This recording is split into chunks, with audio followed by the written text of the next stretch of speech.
Next, the New Voice Award, a category created last year for the award's 25th anniversary. This award recognises young journalists who've made a significant contribution to international journalism during the year.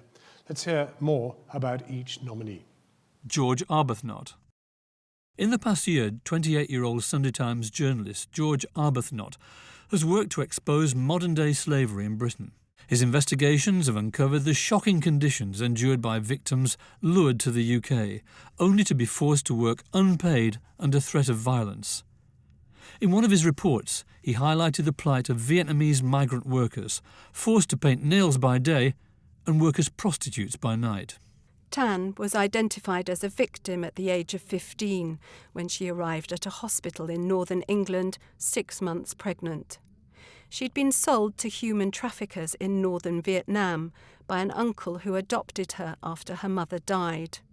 I was glad to be going to what I thought was a beauty parlour, she says, but I ended up working very long hours, earning just enough money for noodles. I was raped and sexually abused by different men who would come round to the nail bar at night. She slept on the floor at the back of the salon and was told she could not leave until she'd paid back the thousands of pounds of debt her uncle had incurred to bring her here. Leslie Hook. 30-year-old Leslie Hook is the FT's Beijing energy correspondent. In 2013, she produced a stunning series of brave and groundbreaking articles on the environment in China. In Tibet, she's investigated the impact of climate change on the lives of nomadic herders. At the time, they were quite enthusiastic, says Sun. The herders who moved under the relocation programme were given a free house and a living allowance if they gave up their flocks. He explains that there are schemes to retrain the herders, but the future looks tough from Madoi New Village. I don't have anything here, says Nanser, a former herder who keeps 2 horses in his yard. Life on the grasslands is much better. We had yaks and sheep, and here we have nothing to do, no work. His 2 sons, 7 and 8, now attend the local primary school, where they learn Mandarin, a language their father neither reads nor speaks. Patrick Kingsley. Patrick Kingsley is The Guardian's 25-year-old Egypt correspondent, his first foreign posting. He's rapidly made his mark covering social and political strife in Cairo, breaking some of the biggest news stories of the year. Taha Hussein Khalid, an English teacher, had travelled down from the north for the sit-in. When the clanging started, Khalid was one of the first to rush to the western edge of the site, fearing the protesters were under attack from anti-Morsi civilians. But reaching the barricade, he realised the attackers were far more threatening.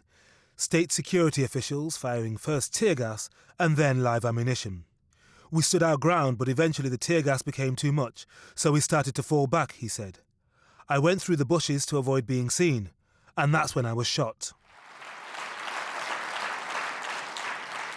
The jury commended each of the nominees whose reporting was incredibly engaging and kept the focus on the people they interviewed. They found it very hard to select just one winner from an impressive group of finalists. The jury also requested a special mention be made for Hannah Lucinda Smith, a freelance writer and photographer based in Istanbul, for her fresh take on the Syrian conflict. To present this award, please welcome on stage broadcaster and anthropologist Marianne Ochota.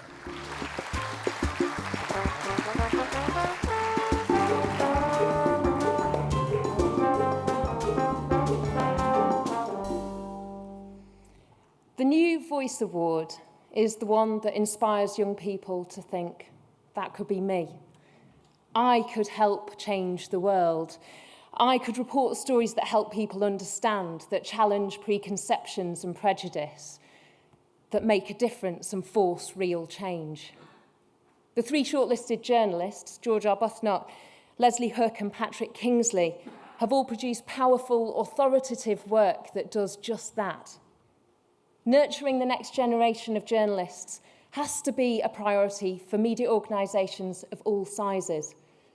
George, Patrick and Leslie demonstrate what happens if you do that.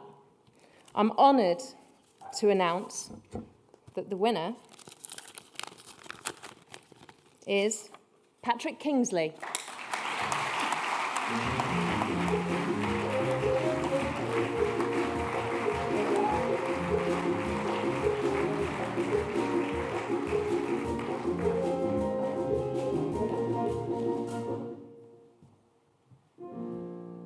Thank you very much. On Saturday, I was at 2 back-to-back court hearings for Al Jazeera journalists who are currently in jail in Egypt.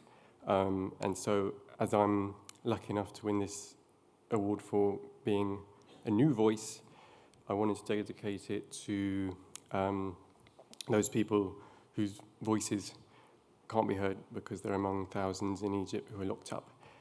So I'd like to pay tribute to Abdullah Al-Shami, Baher Mohammed Fahmy, and Peter Grester, who were the four I mentioned earlier. I'd also like to thank Charlie English, who was the Guardian's former international editor, who took a punt on me and sent me to Egypt. Also, our current international editor, Jamie Wilson, and his team for all their support. And all the translators and fixers I've worked with in Egypt, in particular, Manu Galad and Muwafaq Savadi. Thank you very much.